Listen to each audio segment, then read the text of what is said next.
Hello, everybody, and welcome to Your American Experiment with the one and only Dr. Greg Brannon. Good to see you, Doctor. Thank you, Bill. I appreciate it, my friend. Hey, it's brought to you by the Youth Institute and Metagetics. We'll tell you more about that in just a little bit. I know we've talked about this a lot over the last couple of shows, but if you don't mind, bear with me. I'm going to beat the dead horse a little bit, and this has to do with vaccines and measles because it's big news in New York. Evidently, there's 268 cases, and they are petrified.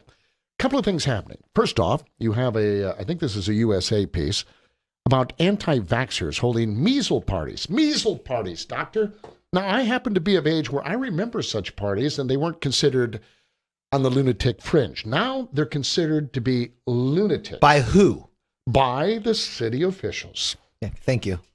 You're saying... So New York City officials have ever not been lunatic themselves? No. Thank you. Enough said. I know. All right. Okay, That's going to be a very short show if you're going to use logic like that. Okay. But here, I just, because you are a doctor, you know these things.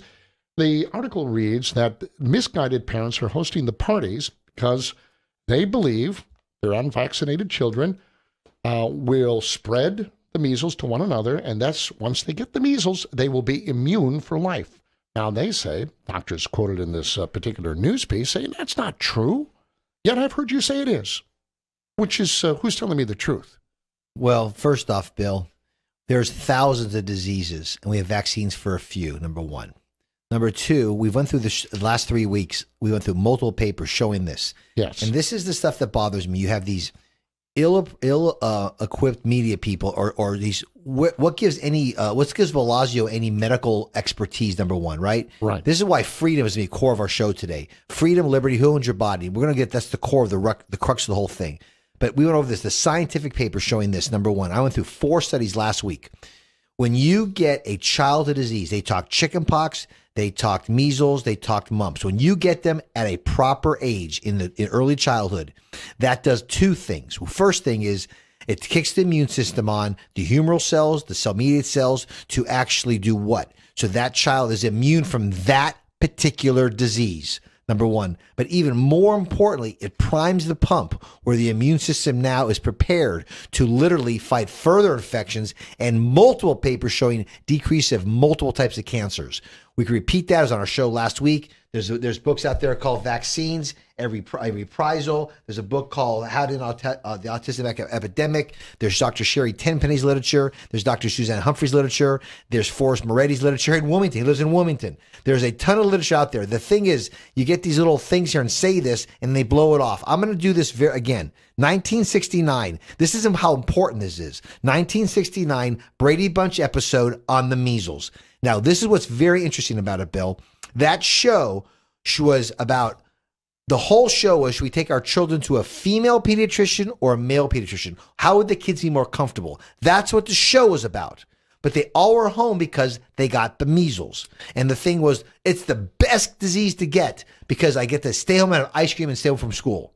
Okay? Right. That was the show. Now, not that the Brady Bunch is the mecca of epidemiology and scientific literature. It is a reflection of lifestyle and beliefs at that time, yes. But Bill,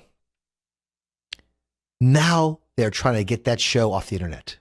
They're trying to take it off Facebook, take it off YouTube, take it off the internet. So you Are you kidding me? No, Bill. There's actually even a push to pull it off. We make a joke that Hitler. Not make a joke. We use Hitler burned books. Oh, how dare that ever happen? We'll get on Facebook today. We'll get in how the alt-right called out by the alt-left is now can't be heard. This is all an attack of freedom, Bill. Complete freedom. And if vaccines worked, then those who are vaccinated, and measles, over 98% of America are vaccinated, okay? And if it worked, there would be you wouldn't have to fear ever attacking. But the problem is they don't work. What happens is measles, these vaccines like mumps, we'll give an example from mumps. When the mumps and the MMR vaccine is given, yes, it may actually get people not get mumps to the child, but it delays it till they get it when they're in their 20s and 30s, which is the worst time for a male to get mumps because then he has about a 50% of being infertile. All right, let me, in the article, and I know this is redundant for you because you've talked at length on this, it states it is now widely recognized by health officials that vaccinating a child is far safer than deliberately infecting them. Stop real quick. The last 10 years, 104 people have died from the chickenpox vaccine and 0 from the chickenpox. In fact, in Great Britain, they don't even do a chickenpox vaccine. So are they the dark ages in England? Continuing. Go. The measles virus is highly contagious. Thank you. And in some cases can lead to death. Sure can, but not as much as the vaccine himself. And they have 285 cases now. They're calling it a health emergency. So that has led to this statement that they are now mandating vaccinations. So the government at a state and federal level has never made a mistake. According to the left-wing government in New York City, that's probably true. So the same government that did look at the New York studies, what they did with the psych hospitals in the 50s and 60s and 70s that Geraldo Rivera exposed, right? Remember that? Right. We trust the government to literally do this. This is my problem with the whole thing, Bill, is the government. Now, I'm going to divide them up. It's very important. You have local, you have state, and you have federal. And God forbid we ever have a world government. Please, God forbid that. The state government has functions, clean water, roads. It's called police actions. We understand it. And health in local community has health, dirty water, things like that. Got it. The federal government has certain functions, basically defense and free trade zones. The problem is we're running these governments for all these answers. We know without a doubt, Bill. I want to go over smallpox. Smallpox. When you read the history of Dr. Jenner, quote unquote Dr. Jenner, was not even a doctor. He bought his medical degree for $25 from St. Andrews in 1795. His first two cures were his boy and his boy's friend, who both died of smallpox. Okay, the medical establishment showed that did not work. He called it horse glue. There are please read the history of it. It's amazing. But Lancashire, England, was the epicenter of the smallpox vaccine. They had the highest death rate.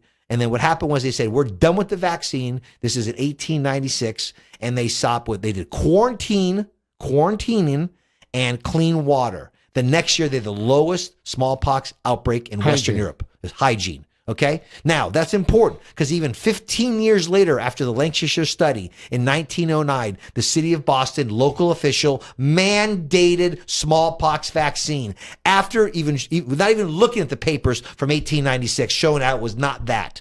Now that led to the Jacobson case, which went to the Supreme Court, and the Supreme Court said, yes, Massachusetts can forcibly vaccinate smallpox. In fact, where that lead to? That led to this. The 1927, I know I'm getting passionate here, but I'm going to do this. The 1927 Buck Bell case, where Indiana said they could sterilize anybody they want if the state deems it necessary.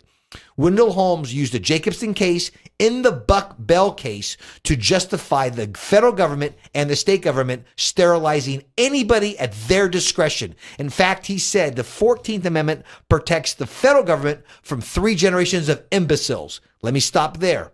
Now take a breath. In 1946, the generals in the Nuremberg trials in Germany used the Buck Bell case and the Jacobson case for their defense on the scientific, quote unquote, experiments in the concentration camps. That's how this can go, Bill. Unbelievable. I'm sick of this. I'll debate any of these people anytime.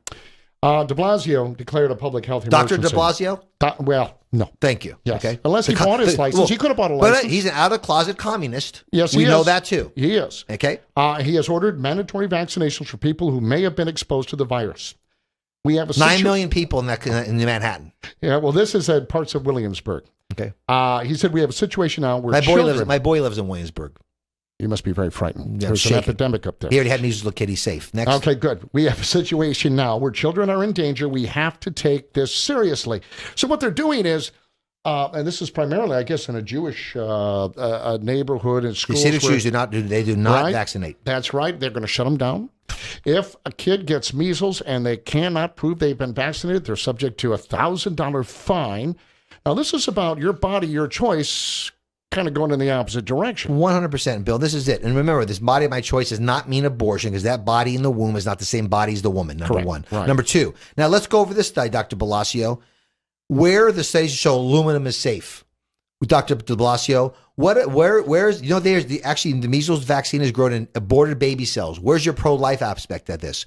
An Italian study came out 6 weeks ago showing there's over 65 unfounded foreign proteins and viruses from flies and insects in vaccines. How about an informed consent, sir? The ethics of the bioethical foundation of any medicine is informed consent. mandate anything, it is therefore immediately unethical. Well, clearly it is. It's unconstitutional. We would But think I want by any ethics. rate. Example are more important to me because, Yes, I'll I give you an agree. example. Yes. They did pass the 16th Amendment that said stealing from other people's labor is constitutional. It's still unethical. Taxes are theft. No, it's an excellent point. It really is. Now, if the government, in this case, this is a state, local government, I guess, can move in and do this to an individual, and individuals, what is it that they are actually afraid of? If it is is it the children who are unvaccinated, or is it the children that have been vaccinated? I don't know, because they become the parents of the kids who are unvaccinated. Now, here's the real kicker, Bill, is when you look at this whole thing, is what is the underlying thing? If you do a medical procedure, Dr. Brannon is a medical procedure, I have responsibility for the outcome, the procedure itself, the risks, the benefits, and all of that, right? Right. What thing in medicine has literally no liability? Do you know? No. 1986, vaccines. There is no liability for the producer, the pharmaceutical maker, the person who shoots it up. No, there's no liability at all, because their DTaP was shown to cause completely neurological symptoms, diseases that got so bad. The DTaP company, I think it was Merck at the time, said, we're done doing vaccines. So they knew it was a problem. They were not going to expose their company to the liability. Bill, until the government said, we'll take away liability. Which tells you everything you need to know about what vaccines $60 million business became a $60 billion business. Well, and more importantly, you're being forced now in some areas, liberal areas, of actually having to take the vaccines. North Carolina, it's becoming more and more difficult as well. But my problem, Bill, this is the philosophical stuff. Dr. Brannon, you're an idiot. You have no clue. Doctor, you have no clue. Okay, I have no problem being called that, none at all. But we're talking about childhood diseases where there are hundreds of studies showing the generation that got those spontaneously have less, they are immune for life for that disease. That's documented, number one. And number two, they do have multiple papers showing decreased cancer, diabetes, asthma, all these aspects of this. We have, they say the VAERS court, which shows the complications of vaccines since 86, less than 1% of those complications are even reported. And those 1% that are reported, Bill, have led to over $3 trillion of damages paid by the government. Okay. Wow. Okay. Actually, $3.5 trillion. That's with a T. That's with a T. Excuse me, my back. $3.5 billion worth of damages. Still a lot. Okay. Just on a court that is funded by taxpayers, because there's no liability from the pharmaceutical companies. Okay. And the number one is the flu vaccine. Number two is the DTaP vaccine. Now, the thing about this bill is this is because we're allowing the government to be God, to decide who gets vaccinated, who gets health care, who gets whatever, Bill. A government that has been shown to be completely corrupt, Bill. That's the problem that bothers me here is. So this is why it's important to understand this. The philosophical aspect of this. The Declaration declares explicitly in paragraph 2 what a legitimate government does. We get our rights from our creator, not the government. They are inalienable, cannot be taken away. That's life, liberty, and pursuit of happiness. And that includes your property. That's what it's all about. Bill, a government that infringes on your life, your liberty, or your property is illegitimate. The only battle we have today in America is local, state, and federal governments infringing on our life, our liberty, and our property. This is a revolution, Bill. Well, clearly. Now, having you just said that, and at the same time we were talking about court cases that made this all possible. Now, this goes to the Supreme Court. You mentioned a couple of cases in particular. So, constitutionally speaking, we know that the Supreme Court is not the final arbiter of this, yet they are. And the case in the Supreme Court case, the last Supreme Court case said that we know that vaccines are inherently unsafe. That was the Supreme Court's last words on vaccines. And yet here we are today, where we have the city of New York and elsewhere. Now, I have a problem with this because my Supreme Court, in my theory, the United States Supreme Court is not the final arbitrator over this. It should be the New York Supreme Court, because this is supposed to be a state. So if I'm going to be pure to federalism, then the answer is not the U.S. Supreme Court. The answer is New York Supreme Court. And by the way, last week they stopped Rockland County from saying the idea of vaccines, that those unvaccinated cannot go in public squares. So the federal government doesn't really have and should not be stepping in and saying, no. This is the state. This is the incubator. This is federalism. This is what we're talking that's about. the ideal. Now, we know in this government it's going to go to this federal government, to the state aspect of it, from the state to the federal. I got that. But even the Supreme Court, this is the problem, Bill, is you're literally allowing 5 men and women in a black robe at the Supreme Court to be final arbitrator of what goes in your body with no repercussion. You cannot sue the federal government, Bill. Okay, you can't sue the New York government. What happens if they make a mistake, Bill? Well, that's a good question. Especially with measles, that has been shown. There's so much more documentation on how getting it naturally is superior. We went over this last week, Bill. In 1966 is when the vaccine actually was made. And by 69, it was out. By 96, they said, it's probably a vaccine. This is the government said this. It's probably a vaccine we don't even need. Right. All right. And again, look at these vaccines like chickenpox vaccine that they use now that came out in the late 80s. Again, other countries don't even use these things, Bill.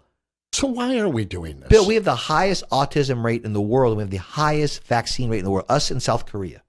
So can we... Well, all right. And Alzheimer's dementia. Then why, if these people who must care so very much for our children, like de Blasio, why do they continue? Are they just ignorant, stupid people? I don't believe, talking to our producer for the show, here's the question he said. He said, we have these political aspects at both the federal and state level that have no expertise in these fields. No. And they're making decisions on our body. That's why it's important to understand the beliefs of this is who owns your body? Who's in charge of children? Are the children truly wards of the state? Is that really who they are? And we're just guardians at the state, at the federal government or state government's behest? That is disgusting, Bill. The only court with no jury is the family court. Right. Tell me that's not disgusting, Bill. It is absolutely okay, disgusting. So here's my whole problem with this whole thing is here.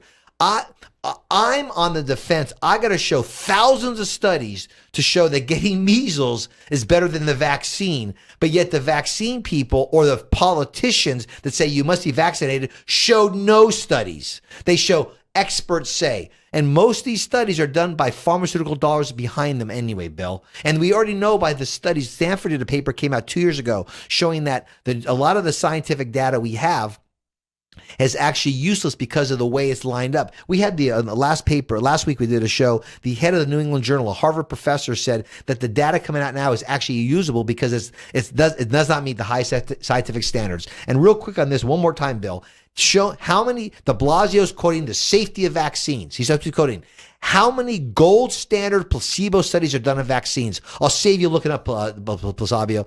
There's zero. There's no placebo studies in vaccines ever. Well, I read you the piece or parts of the piece, and if you're a person, a parent, we love our kids. Listen, we're not educated. We're not medical doctors like you are. So if we read there's an epidemic of measles, 285 in my world, I don't get too excited, but we read that, and it's deadly. It potentially could lead to death of our kids. That it's a serious health issue. Stop again, Bill. We went over this last week. I know what you're saying. We saw a natural herd immunity. The perfect case. But this is what the parents are reading. But the perfect case was measles, and they showed measles in areas where kids got it naturally. 55% of them got it naturally. That community now is protected forever. But every 2 to 3 year cycles in areas where there's more crowdedness in the inner cities where kids were not at that high, naturally done, because there's no papers that show vaccine rates lead to herd immunity. None. It's all done from natural immunity, Bill. Right. I guess what I'm asking in the grander scheme of things. I don't know where parents run. I know one thing is this: do the parents trust the government? Period. The government. No, well, they shouldn't. They shouldn't, but they got to get their information somewhere. So when we look at this and we look at the situation we're in. Wait, the same government that wants to pull via Facebook and YouTube wants to pull any vaccine questioning book. Amazon wants to stop selling.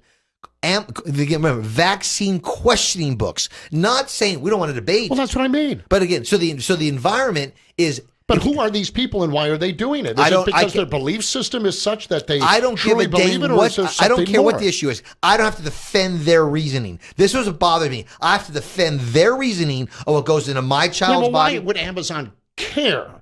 Why would they? They were selling children's sex toys, all right? They still are. They were selling children dolls for pedophiles. Yep. Why would they pull an anti-vax book? Ask them. Ask Zuckerberg. You see, it doesn't And make ask sense. SBB It doesn't though. make sense. But for parents or anybody seeking information, there's no place to go. It's becoming smaller and smaller. Well, this is why you and I are being passionate right now, Bill. This is why the philosophical fight is the fight. This is the key. We believe in our life. Give me liberty or give me death. This is the other side of give me death. Bill, this is what it's about. It could be tomorrow another thing. It could be AOC saying we got to get rid of every combustible engine. What if she is the head of the Health and Human Services under a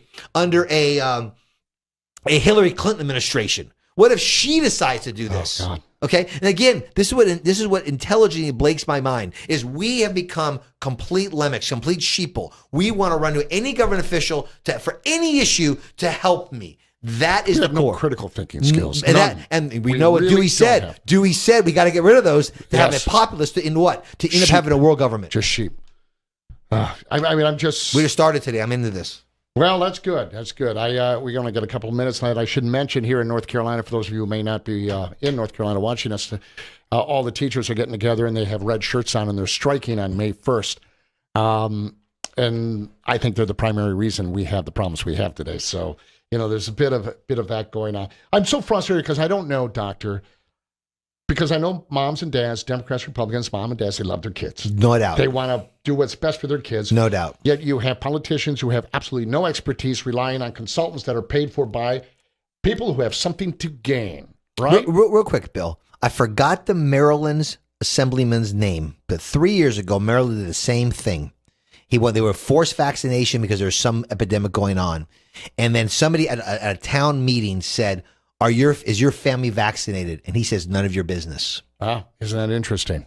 Okay. Isn't that interesting? Please. But again, it's the status, right? It's the elite versus the serfs. And Well, after the break, Bill, I'm going to give you a quote. I want you guys to look up. It's a Bill Gates quote from the 2010 TED conference. I'm going to go over that quote after this. yeah, it's going to blow you away. It's an amazing thing. And then I would like to also ask you about if it is your body, and there is this constitutional right that it's your body, you get to choose when it comes to killing children. Why isn't that also true when it comes to receiving vaccinations and or wearing a helmet on your head on a motorcycle? But in any case, your American Experiment is brought to you by the Youth Institute and Metagenics. Tell us about Metagenics. Metagenics is a wonderful supplement company that's based on plant-based, all natural. And I can't stress enough, vitamins are not options. Your body needs these cofactors to work optimally. Please do not rely on the government plan to make you healthy. Please take your health in your own hands. And Youth Institute, please check it out. With Metagenics, we work together. I'd love you to go to both websites. Oh, it's awesome stuff. It really, truly is. So we'll talk a little bit about your body, your choice, and you can have a chuckle over that. Also, Facebook, they're not particularly fond of certain perspectives and opinions. We'll get into that. But also, just how we've been conditioned for those who may, for instance, support Donald Trump, right? And yet you want to play for a certain football team. What do you do? You'll see when we come back. Your American Experiment continues after this. We're back, ladies and gentlemen. Your American Experiment. Your American Experiment. Underline that. Put bold caps on that because it's all about what you do. Otherwise, it's over, baby. It really is. We're visiting, of course, with Dr. Greg Brannon, brought to you by the Youth Institute and Metagenics. Now, I just frustrated and passionate, and you certainly are over this issue, and it seems as though we're just being led to slaughter here, and we're not even questioning things, because I'll just be clear about this. You're not saying don't get vaccinated. You're not saying get vaccinated. You're saying there's information out there. Go find it. Please, I want to read one thing before we move on. This is from a beautiful book called Vaccines, a Reprisal. Now, on page 12, it says this. In addition, a considerable volume of research has documented still other health benefits occurring to adults who acquire the measles, mumps, chickenpox, and influenza naturally in childhood, rather than being vaccinated against them, namely a significant lower incidence of asthma, allergies, seizures, a variety of autoimmune disorders, including type 1 or insulin-dependent diabetes, idiopathic thrombocytopenia pura, Crohn's disease, ulcerative colitis, and even coronary artery disease in later life. It's all referenced with scientific peer-reviewed papers. Again, the onus on telling me what goes in my body to say it's safe is not on you and me. It's on anybody else who wants to put that needle in your arm.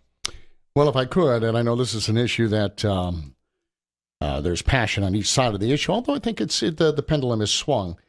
and this has to do with the abortion. And I'm going to tie this together because of your body, your choice, obviously, only if it comes to the taking of a child's life. The issue isn't even really a constitutional one, which we'll get into, but you mentioned it, and I think it's key, whether it's ethical or unethical, good or evil, right? So we have near total abortion bans now in a number of states. I think Kentucky, Mississippi, and others. Matt Bevin, my friend. Thank you, Governor. Yeah, I'll tell you what, Georgia's another one where they're looking at the heartbeat, and I think that starts at 6 days, something like that? 6 weeks. 6 weeks. Mm-hmm. All of this is leading to eventually, I hope anyway, something that's going to go before the Supreme Court. It was the 73 Supreme Court that decided, and it was the majority of Republicans that said, yeah, it's your body. You get to decide to kill a child. So you've talked about, and I know you're very passionate upon this, and you have been used by individuals who want to protect this unborn child. I'm talking about political individuals writing legislation. Mm-hmm. So give me your perspective on this. As we sit today, from a political landscape, you have Donald Trump. He's appointed a lot of so-called conservative judges, and I'll just use air quotes because I've heard that before. You have a number of states that are kind of taking the lead now, maybe based on that, right? I love it. And pro-choice groups are obviously going to fight this in a big way. And eventually, it could end up in front of the Supreme Court. Do you think that's likely? Do you think even the Supreme Court would overturn such a thing? Two things. The Supreme Court does not have final authority, number one. Right. No, I wrote a paper on this called No Life, No Liberty. It's on our webpage. But clearly, it's presumed to have. Presumed to, because we went to them with this kind of ability. But I understand, if it does, let's go through the answer. There's couple things here. First, it's life. In Roe v. Wade, they said they did not know when life begins, because if they did, then the issue would be a moot point. They presumably said 20 weeks. They went all this kind of stuff. Now you see in almost every state, it's through the third trimester. So here's the problem, Bill, with this. Is there's a slippery slope. Now there's a point of that you have why end in labor? Let's give the mother a choice after the baby's born. You had the governor up in Virginia said, we'll make the baby comfortable until it dies. I mean, just think about this. I went through the February 29th, 2012 in the Journal of Ethics in Australia, wrote a paper called Post-Birth Abortion. I was on your show years ago, right. And you're like, that's crazy, but it was real. Now it's here. So let's go back to Roe v. Wade. Here's a paper I wrote, and I gave this to, when I was endorsed by Senator Lee and Senator Paul, how you do this constitutionally, okay? The paper I wrote goes through the science of because your DNA forms the moment a conception occurs. So your genus, your DNA, your fingerprint of life is made the moment you're a one-cell creature. A one-cell creature is still a person, still a human, because it is built in the DNA. But you change. You look different when you're 1 day old versus 50 years of age. But you're the same person in your DNA. Liberals will tell you, and they've used this argument many, many times, is that they define life differently.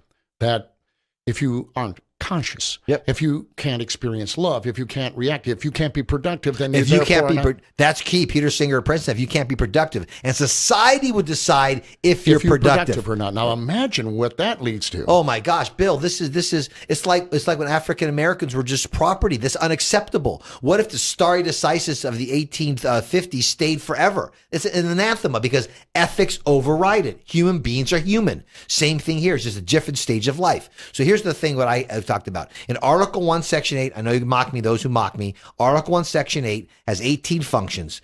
Given the Supreme Court, the legislative branch, or the executive branch power to decide when life ends is not there. So therefore, the states are doing the right thing using the 10th Amendment. The 9th Amendment protects inalienable rights. The 10th Amendment protects whatever's not listed is the prerogative of the state and of the peoples. So they're using the Constitution to say, okay, it's not there, period. So therefore, if they do that, then the Supreme Court has no authority to override it. So ain't the guts of a Kentucky, the guts of a Georgia and Oklahoma. I would love the guts of a North Carolina, but look what the Republicans did to our Supreme Court. They destroyed under their watch, right, their ball game. Right. So, but we need the guts of a Supreme Court to say, no, this is not your authority. We're not going to put it in front of your case. But if it gets to the Supreme Court, it would be nice if 5 people said life begins at conception. Will that ever happen? I don't know, because Bill, in the Constitution says no life should be taken without due process. The 5th article, the 5th Amendment. So we already have it there. Right. We've acknowledged it. The problem is we've allowed this blown off, and now you have the Supreme Court judge say stare decisis, which means keep status quo. You don't keep status quo if something's bad or unethical. You can't. Well, see, and this is where I'm not confused. I just don't know how to get inside the heads. The Democratic Party is catering to their base. excuse me, and you have a lot of lunatics on the left, I guess. But isn't it fairly easy to determine what's good and what's bad, what's evil, what's not? I mean, it would seem to be, for instance, the feds, the Republicans pushed through a bill, live at birth bill, right? They wanted to protect if it was born in a failed abortion. We would have certainly protected then.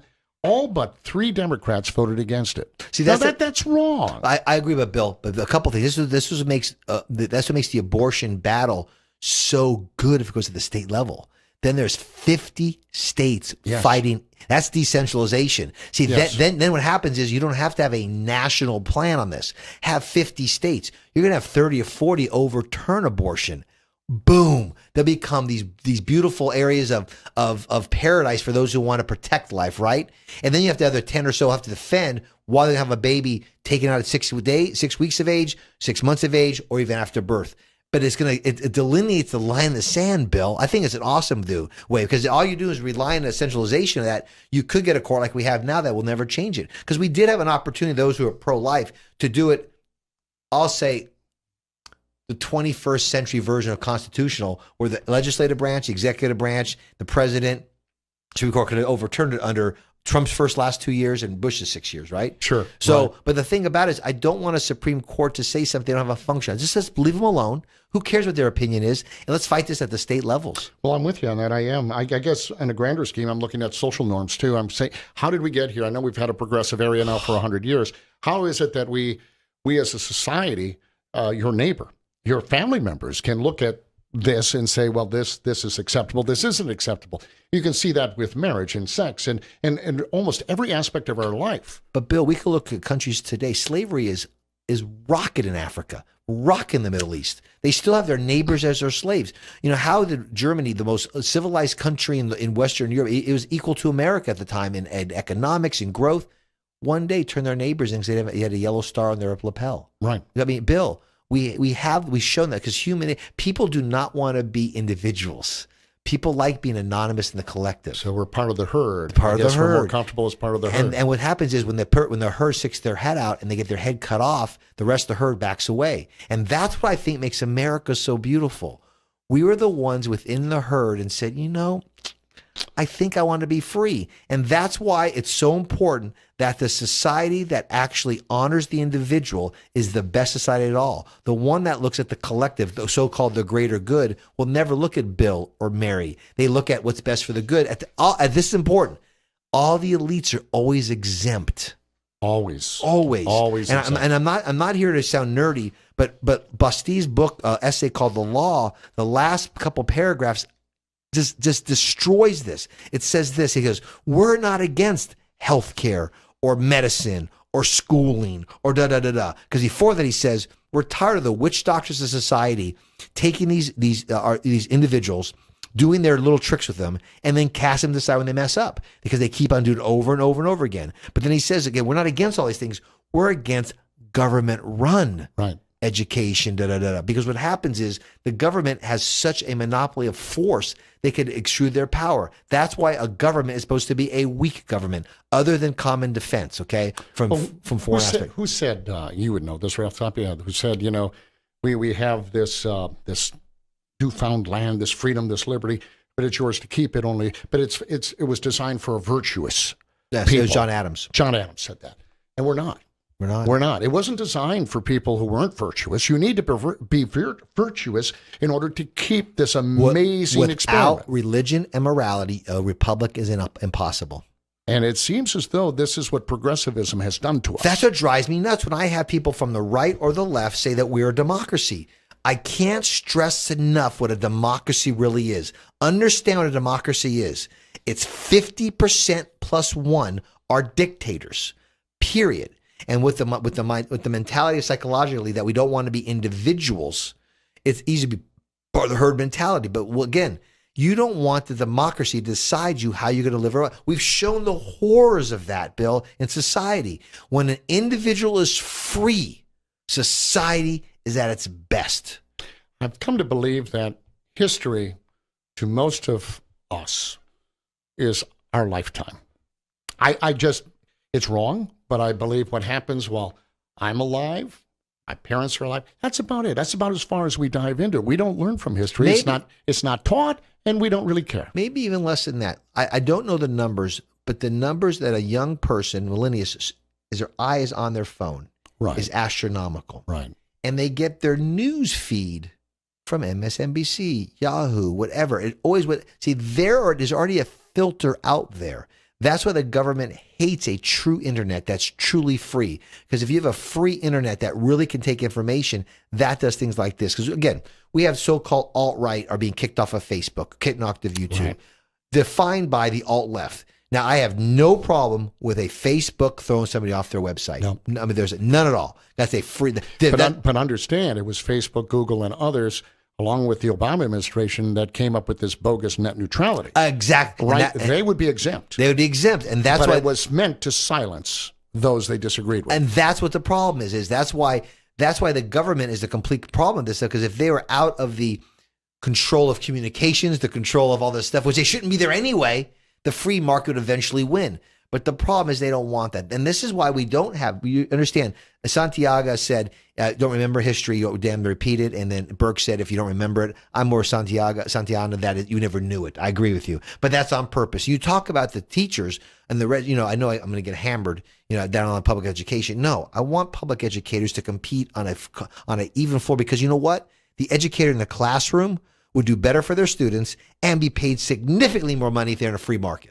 Okay. Right now, I'm not sure how they're even showing their face. I mean, the product they're turning out is an embarrassment. It should be to them, and it's not. I don't need to beat up on them either, but I'm with you, Bill, and that's why I'm so passionate about this.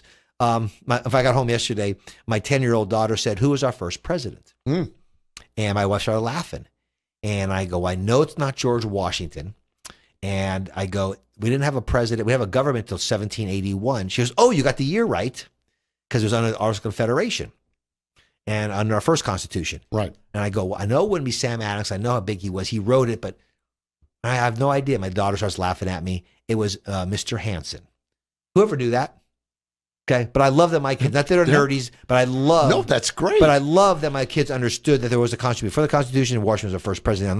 But again, what I'm trying to say is this. They get that in public school, did they? My daughter's a public school teacher in 4th grade. She's just trying to survive every day, and she loves the kids. We're doing a disservice, Bill. And last break, I leaned down and I want to talk about Bill Gates. And again, this is really important to me. Please look up on YouTube the TED conference of 2010, and he has a chalkboard behind him talking about global warming. CO2. Now, understand what CO2 is. Every mammal, us humans, we breathe out CO2. The creator of the universe has every green plant, grabs CO2, and makes oxygen. Oh, and we grab oxygen. Okay, CO2 is not a poison.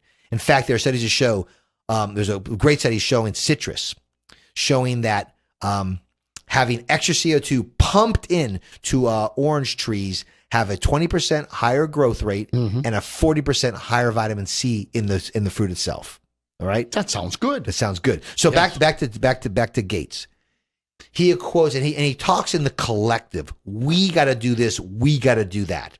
And he said, "Why do we spend so much money on the last 6 months of life?" And I've previously seen him say it on the first weeks of life on the high-risk babies, okay? But in the study, he says, in the last few months of life, why do we spend so much money on that?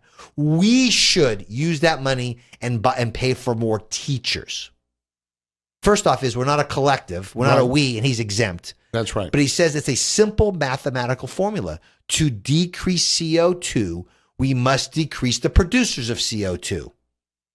Okay, then he stopped and says, if we use medicine and vaccines correctly, we could decrease the world's population by 10 to 15%. Would you repeat that again for our listeners? Maybe a little slow. If we use the medicine and vaccines correctly, we could decrease the world's population by 10 to 15%.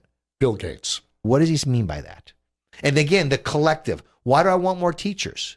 What if I want to homeschool? What is this we stuff? Right. Okay. And what is this world population garbage? This drives me crazy, Bill, in that we sit around saying these so-called experts. No, this is why Liberty is a verb, and the person that is important for your liberty, your life, and your property is in the mirror. Anybody else is an enemy of liberty. That's why Henry was so bold when he says, God, he goes, I don't care what others might do, but Almighty God forbid it, that for me, I will choose liberty or death. And that's why it's important to understand who you're creating. And if you don't believe, I don't care. But the government is not God. If you want to be your own God, fine. But you're in charge, and you're responsible for those actions. That's what it's about, Bill. Well, I agree with you. I do. But you brought up Facebook and the internet, and we talked a little bit about that. And I do want to bring that up. But I also want to tie in what has happened to us just as a people in society and the media, and how quickly they are to attack. I mean, in a big way, they condemn before any kind of due process, right? Well, you have a guy, he's Nick Bosa. He's an Ohio State defensive end. He's projected to be one of the top picks in the NFL. And he cleaned up his Twitter, according to a news piece. He was evidently supported Donald Trump. And he's hiding it now because one of the teams that might take him is San Francisco. And I think we know where San Francisco, how they feel about Donald Trump. But this is a man who should not have to do this. No one, liberal, Republican, conservative, anybody should have to hide what they believe or their opinions. Yet he is, because this is the repercussion. He knows what's in store for him. I'm glad his brother was the number one pick, and he's making money. He'll be 1-2 as well. Talent Yes. always, you know what I mean? But Bill, if he was, there are men in football that have to do a lot worse things, and they got a game because they have talents, right? Talent supersedes. Right. Now understand what his crime was. He supported a Republican named Donald Trump for president. That's it. Don't forget what happened to Brady. They saw Make America Great Again in his locker room doing an interview. He got crap for endorsing, but he was Brady, so he got to override it a little bit. But isn't that amazing? Like, that's why ESPN's numbers have collapsed. Because how could society have voted Trump over Hillary Clinton? Well, they're a political channel now. Exactly. Yeah, exactly. it's terrible. And you look under. I mean, again, you know. I'm not Donald Trump. Candidate Trump, I endorsed a lot more than President Trump. President Trump has done a lot of great things, and I think I'm more on the Rand side. Support President Trump when he does this stuff, and hold him accountable to constitutional functions. That's it. Right. But it's not personal. Same thing we should have done for President Obama. The thing is, he did nothing constitutional. Right. Okay, that's all. Right. It was nothing personal. It was because so that the bottom line is. Well, this. now they're talking about Obama, of course, according to the AG, the new AG. He started the spying on the Trump campaign, and it was such that he's investigating it now, and he's basically saying, hey, listen, it's a pretty big deal if a foreign government's interfering in our government, in our election cycle. You should let Trump know. Instead, they were trying to set him up, according to... I won't even say that.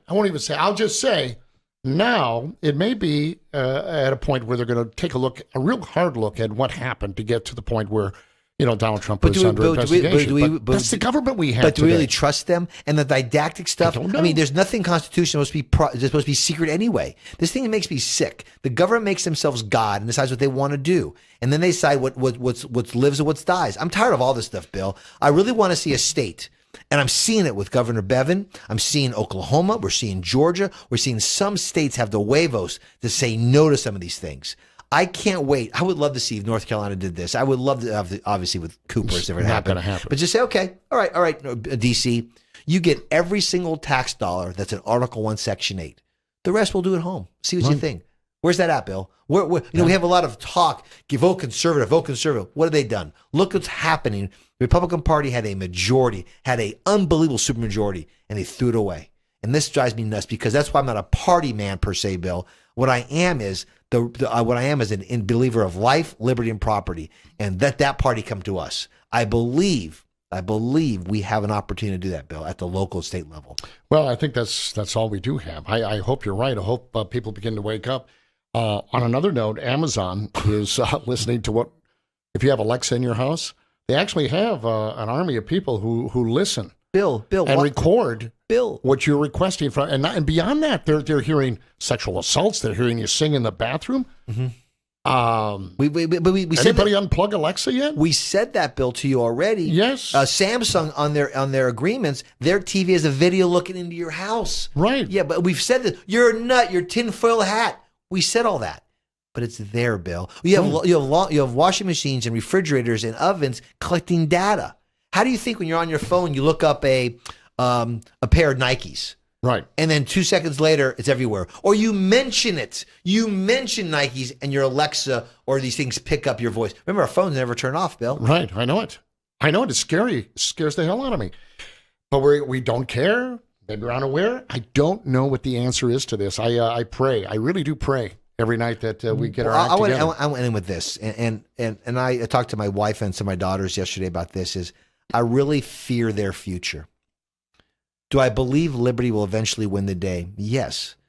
But it might be 600 years from now, 500 years from now. I don't know when it's going to be, Bill. But we've crossed the Rubicon in America because we've allowed it to happen. And let's not forget, history is the greatest teacher. And if they don't want to know history, it's fine. We'll keep preaching it. If they don't want to look at it, fine. You're right. There are people that have no clue what happened, a couple weeks ago. I got it. Right. It's on purpose. Bill, your American experiment is not the title of our show. It's our passion that people understand that thank God we're in America. If there's another country we wouldn't, our words would even really no matter. Our action means we wouldn't be here next week. Exactly. I know that. We have an opportunity. Right. Let's not waste this opportunity. I agree with you, my friend. That's why we keep up the fight, and I do appreciate your perspective. Your American Experiment, of course, is brought to you by Metagenics and the Youth Institute. Youth Institute, I happen to be a client. It's fabulous, and whether you're a woman or a man, I have come to learn, and you will too, when you go in for your consultation, just how important hormones are to your overall health. For men, it's testosterone, but also for women, especially if you're going through menopause. There are so many areas of your health that is impacted by low testosterone, for instance, and estrogen, and it can change. You don't have to live that way. And the thing that is so important to understand is bioidentical hormone replacement therapy is the only way to go. There's lots of other ways you can get it with gels and shots and all kinds of things, but it's artificial. Your body recognizes this as its own.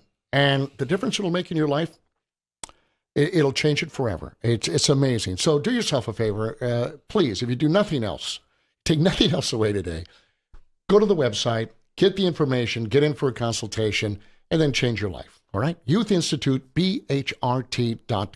Youth Institute, BHRT.com. It's always Dr. Brannon. I learn a ton, my friend. Thank you for the fight. I appreciate it. Thank you, Bill. I truly appreciate it, my friend. We'll be back next week with Your American Experiment. We'll talk to you then. Thanks.